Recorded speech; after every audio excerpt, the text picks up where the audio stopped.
Whether on the go or at the table, get lost in a conversation about everything coffee with your host, Erik Ortiz. Hi, and welcome to Everything Coffee, a podcast that delves into different people weekly from all walks of life, talking about everything coffee, of course. On this episode of Everything Coffee, we are joined by Erik Naranjo from Nomad Roasters. With a background in clothing manufacturing and design, and now to coffee roasting, we find out what made Erik want to make a 180 and start Nomad Roasters in beautiful Brooklyn, New York. A fascinating story that bridges the love of coffee with sustainable employment for farmers across the globe and bringing a touch of community to each bag of small batch roasted coffee made with love from Brooklyn, of course. Support Nomad Roasters by visiting nomadroasters.com and by visiting and following on Instagram at Nomad Roasters. My pleasure to introduce Erik Naranjo. Erik, how you doing, sir? Hey there, how's it going, Erik? It's good. You know, I was about to start the show, and then my wife was just like, "Oh, it's Erik interviewing Erik," and I'm like, "Yep, that's about right." I'm like, "Yeah, you're right. Yeah, right. Tale of two stories here. So, how's gorgeous Brooklyn, New York for you? Well, I'm basically I live in New Jersey, actually. Do you really? Right across the water, over the Hudson, and I roast and import everything right into Brooklyn, and that's where I do all my roasting. I spend a lot of time there. I know a lot of people that do live in New York, and the fascinating question I always like to ask everyone: is the water that good in New York? It really is. It is so crazy. You know, I've definitely traveled quite a bit, and man, the New York water really is tasty. It's good, straight out of the faucet. I never thought I would say that, but it really is one, amazing water coming out of the pipe. I am happy to hear that. Yeah. New Jersey is not. I can't say the same for New Jersey. Well, not so bad for El Paso too. It's not horrible, but if you don't mind a little bit of high blood pressure when you drink your water with salt, it doesn't hurt so bad. Yeah, you got to make sure everything you have is going to be descaled properly, because water here just kills everything. So everything has to be softened up a lot over here. So whenever they send me the strips, it's like it's just such a bright red when I put the strip into the water to check the salt level, and it's just like, oh, it's off the charts. It's just horrible. Oh my gosh. So Erik, you are a manufacturer in clothing and design. At least that was your past life. Do you still do that? Yeah, I do. I still do it. That's something that I still have in me. It's, as a designer, I love, clothing, and I've always it was always in my blood just because of my family. Sure. I was brought into a family of manufacturing, doing men's and women's clothing and denim. So, for me to let that go, there's a certain, it's my heritage, being brought up in New York City and working with my aunts and uncles in their manufacturing factories out in Midtown, Fashion Avenue, delivering clothes to retailers and showrooms, and it was a pretty amazing experience. So the fact that after college, graduating from Parsons and working in New York City, walking those same streets that I grew up, it's pretty amazing, and I don't think I could ever let that go. There's a certain connection, and therefore, to this day, I still do, some contract work. Some company would like me to create a line or do some freelance work of any capacity, because I've done it all. So, anything from doing sketches or some sort of a package deal and following up on manufacturing overseas, I can do it. It's a fascinating transition from having gone to clothing to coffee. And part of that is because part of your bio that you sent to me, and of course I read it, and we talk and so forth. You're a traveler. You've part of being a designer, I would guess, is traveling, understanding trends, and trying to kind of figure out what to stay in front of the market, right? Exactly. And really, it's one part of it is being inspired by going to all these places on, putting on the designer cap, going to all these different places in Europe and, sometimes even in Japan, Asia.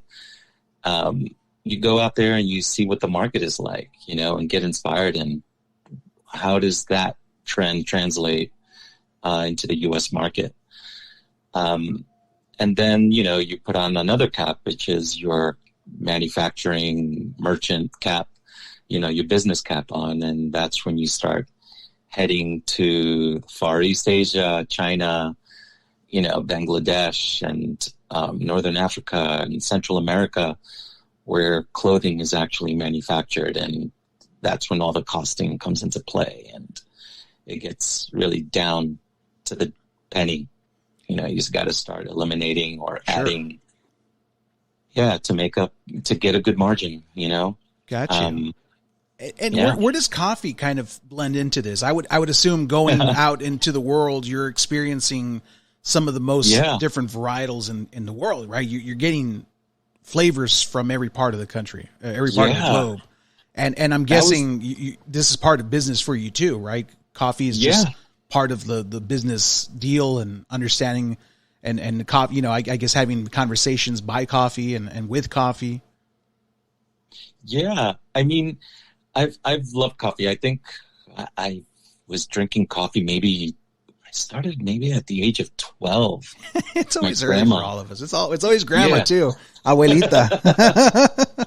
It's pretty amazing because that's the first thing that woke me up in the mornings, It's my grandma making that espresso coffee out of that, sack. Sure. Oh, and you could just smell it throughout the house. And, I would have a nice little shot with warm milk and dipping my toast with butter in there and just eating it all up. It was great. And I guess, ever since then, I just kept on drinking it. I loved it. Throughout college, the same thing.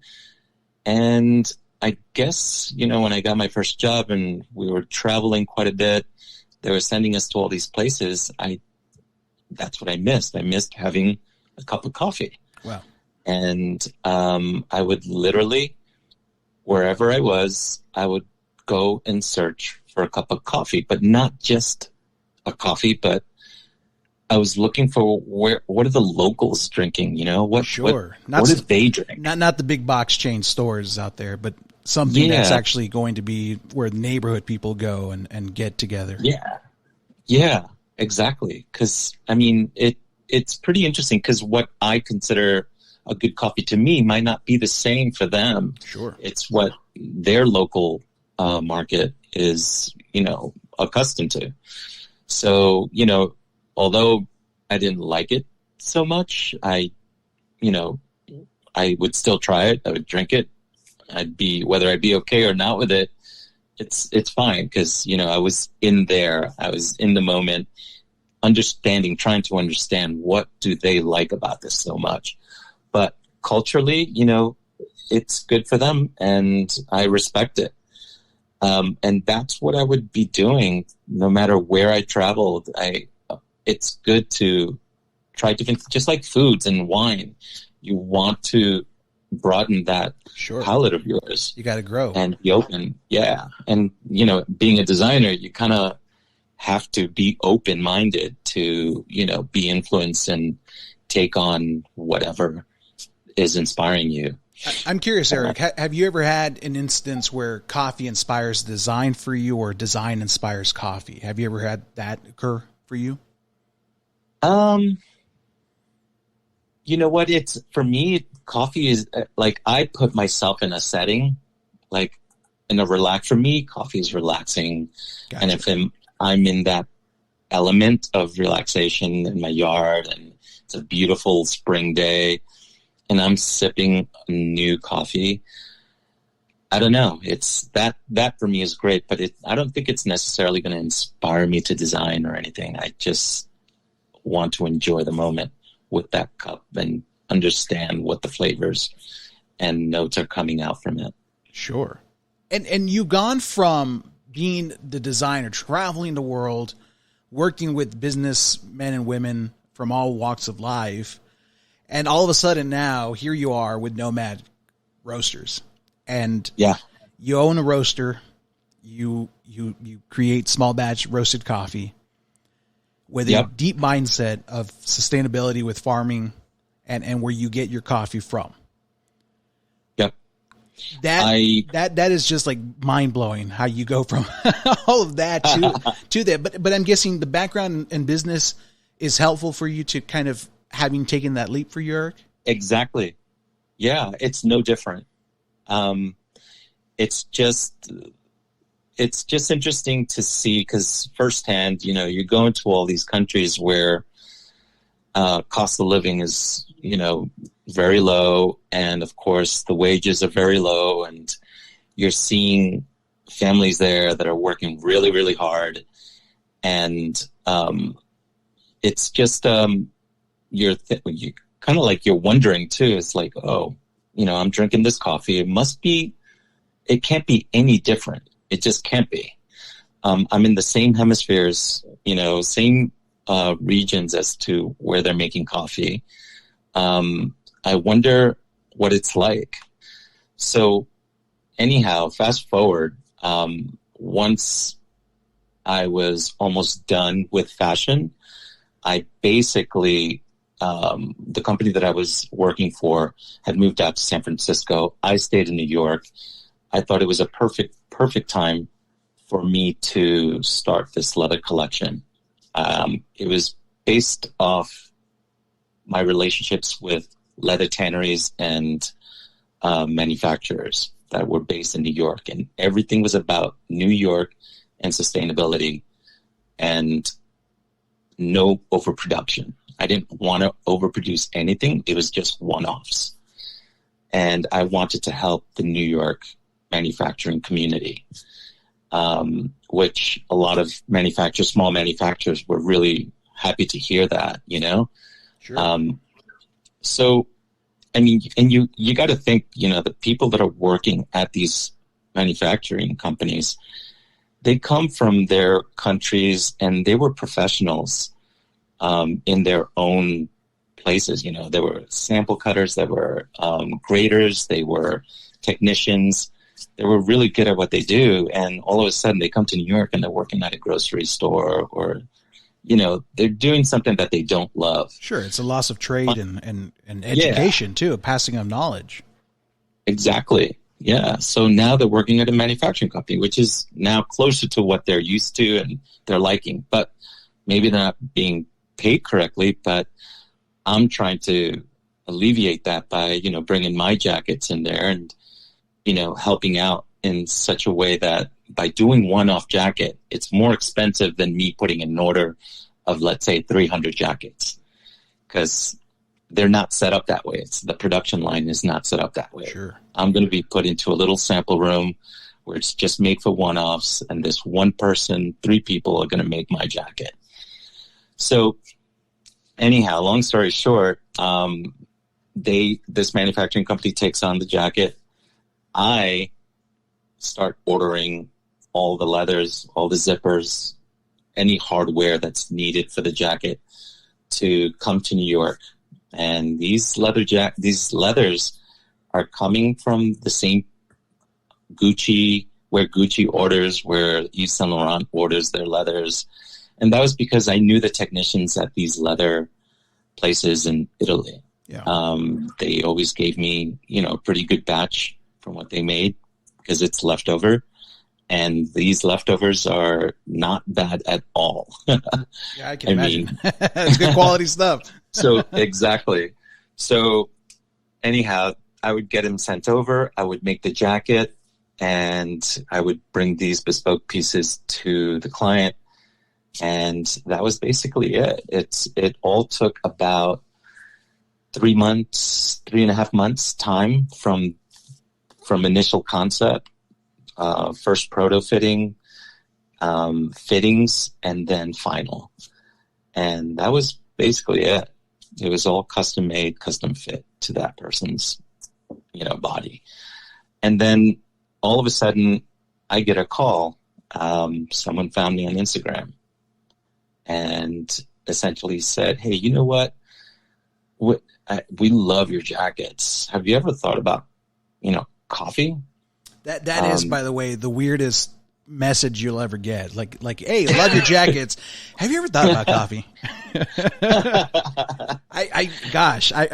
It's like someone would tell me, "Is like, hey, you want to be a fashion?" I don't have the skill, but thank you. But you took it on. You took it on, Eric. You weren't scared of the idea, and you actually did something that you just had. Did you have any experience doing that, or at least thought about it? No, I just had a passion for coffee, and I had a passion for specialty coffee, and I just loved it. So I was like, it was almost like a blessing in disguise. This person comes along and says, "Hey, this would be awesome. I'm interested in a jacket. What do I need to do?" And then I met up with them, and they just showed me everything, soup to nuts. Like, this is how you do it. This is how we buy. This is how you can buy. This is what we roast on. This is how we do it. This is what you can. They just showed me everything, and it was amazing. And to this day, I'm still grateful, and I'm still learning because there's still so much to learn. But for me, what stuck was that I want to continue to do the sustainability part, because it's not just about the beans themselves, but it's also the families who are, working on the farms. It's like, the sustainability of a job and to keep the family healthy. And I don't mind paying premium. I think it's important because at least I know that there's consistency and that I'm always going to get something that is just going to be great value for what I'm paying for. Absolutely. How long has Nomad Roasters been up and active for you, Eric? About 4 years now. So it's been a while. Selling online. Yeah, it's been a while. It's not easy. I mean, if you talk to anybody in the coffee industry, I don't think it's that easy. I think you'll hear many sides of it. But it's just more about passion. I think down the road, it'll come, for me, this is like one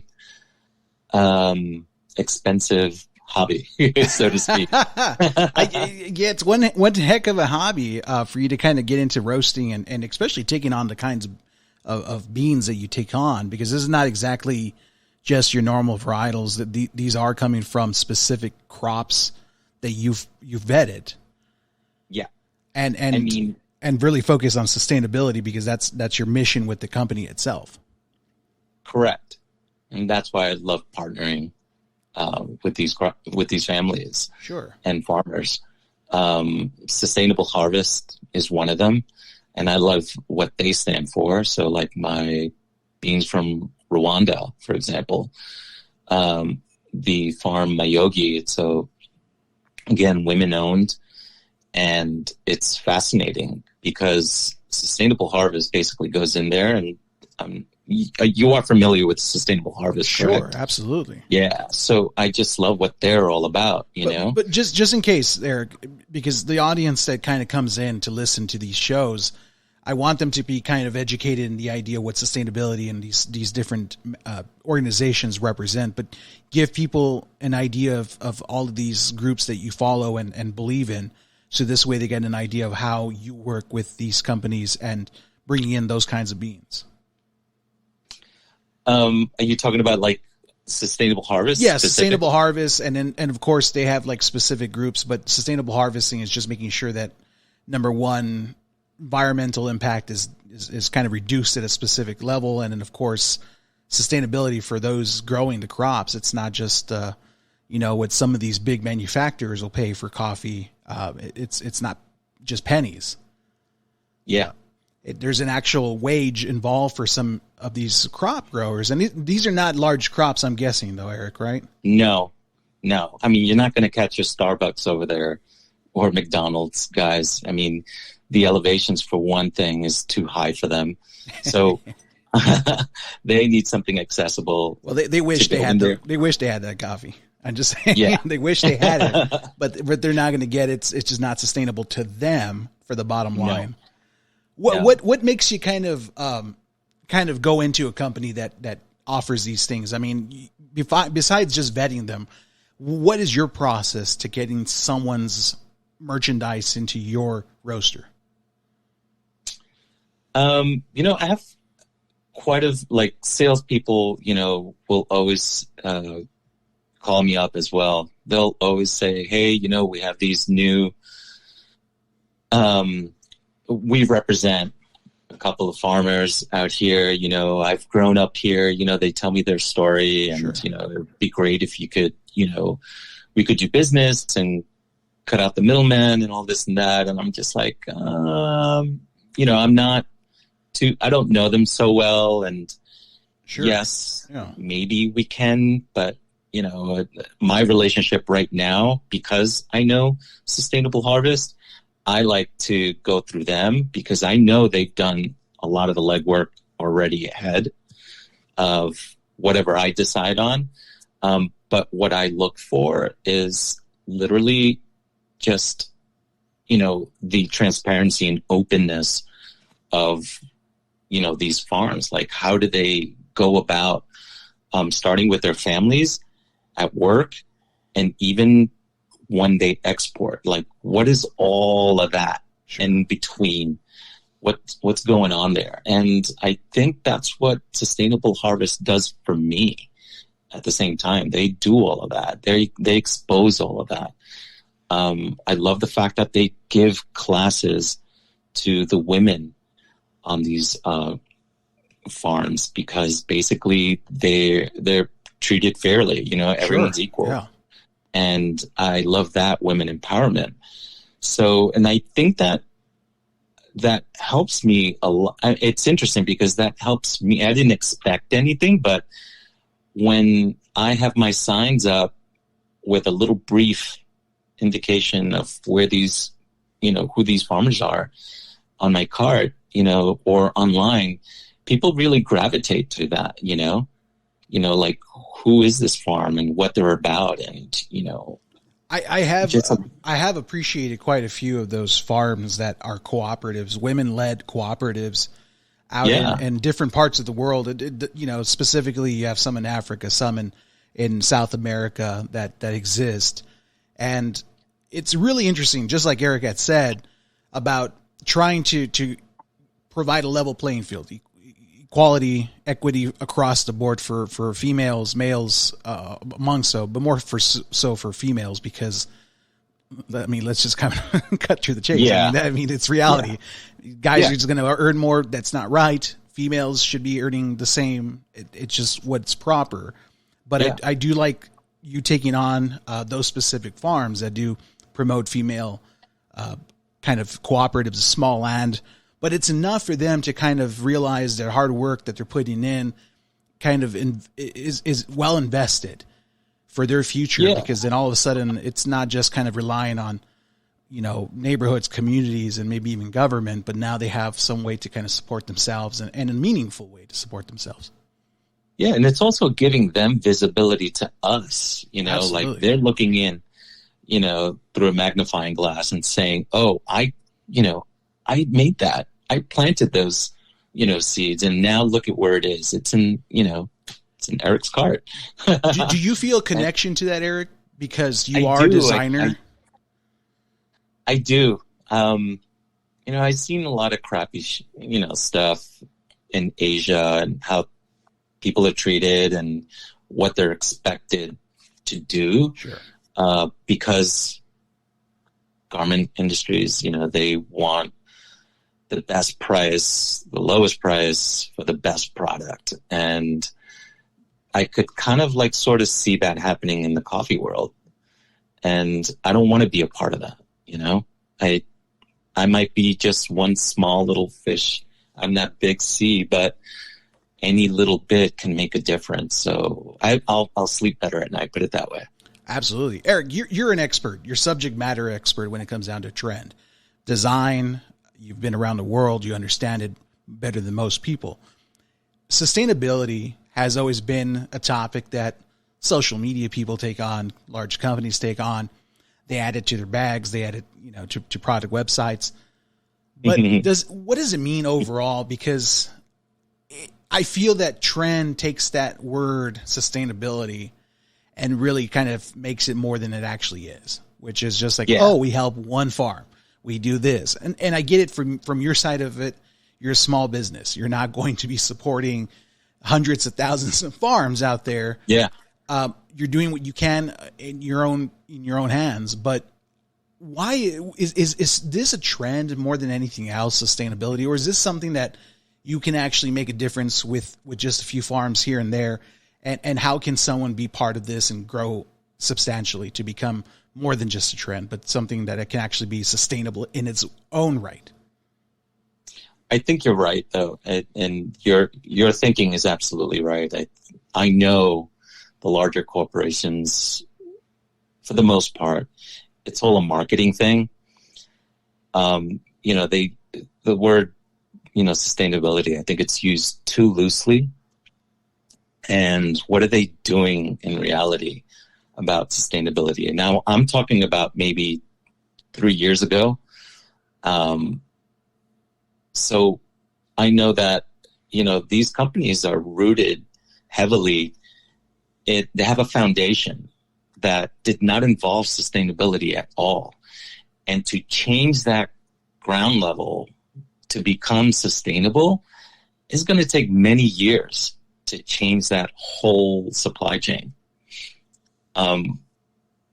Now, if you look at smaller companies, man, they could, pivot real quick. Sure. And they have. And they're totally transparent, totally honest about doing it, because not only are they looking at it from a good marketing standpoint, but some of them are really into it and they really like what is accessible to them, because they don't have that, they're not a Gap, or they're not, a big chain department store or anything like that. They can do whatever they want and change their marketing campaigns literally overnight. So if they want to do good, they can, and they can do it quick, which is why I love these smaller companies. When they ask me to come on board, I'm like, yeah, let's do it. And this is what I think you should do, because I've done contractual work with so many different brands that I've picked up so many different things along the way that I can contribute some of the things of how they can possibly do it better, or an idea.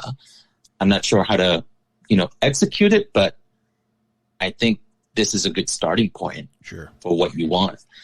And then, sorry, I lost track there. No, you're good. So for coffee, I think that, I don't know. I've only been in this game for 4 years now. But I think it's definitely a bit more honest than the garment industry. I'm not putting the garment industry down by any means, but it's just, I know the reality of it, and they're trying to change. It just takes a long, long time. What got built over many generations isn't going to be unbuilt in just a couple of years or a decade from now. It's going to take just equally and just an equal amount of passion and kind of involvement as well, because it's not going to just be one company doing one thing. It has to be, I guess, a concerted effort from everyone to do something unique, or at least something together as unison to kind of make a direct impact to environmental degradation, to equality and equity across the globe, whether, it be minorities or other individuals of different color. I think you're on target with that, understanding that small companies can make a big difference right away as compared to the larger ones. Yeah, exactly. I wouldn't be surprised when smaller companies partner up. That's why you see a lot of collaborations happening. Sure. As well, because they're like-minded and they can do that. And then all of a sudden, you see the Uniqlos and the Gaps and all these other big brands trying to collaborate with the smaller brands because they already have something that's meaningful. Sure. And they want to, use them as a means to create a new brand, not a new brand, but, rebrand themselves, Yeah. Because they can't do it by themselves. They're going to need some help. Definitely. Erik, tell me a little bit about your coffee itself. I know that right now I'm at your website and I'm seeing the couple of coffee, and this might change by the time the episode is actually out. But where do you sell the coffee besides online? Is there a brick and mortar, or is it anywhere else in the New York area or New Jersey area? No, it's online for the most part. And you know what? This is the first time I basically just started. I was like, you know what? With my friend, he's a welder, he's a builder, and he was just like, why don't you design your own cart? So I did. And he made it. I mean, you've been to the my Instagram, right? Sure. And that cart, I designed it. He built it with me, and it came out great. So that's the only exposure outside of the website where I sell the beans. It's whole beans. And I just needed to do that because I like speaking to people. I want to know if what I am tasting is being reflected into what I roast. And when I brought it out there, people are, I've been getting, customers that are returning customers all the time. At least 50% of them are returning customers. And it's just been going really, really well. I was surprised. I wasn't expecting that. I just found myself using one because I knew that bespoke, my bespoke, which is Brazilian and Colombian, was actually going to be pretty good. I've tasted it from drip, cold brew, in nitro form, and espresso form. And I really, really wanted to roast that to be a bean that you could actually use for everything. And it's so on target that it really tastes amazing. It's very chocolatey. It's very caramelly and sweet.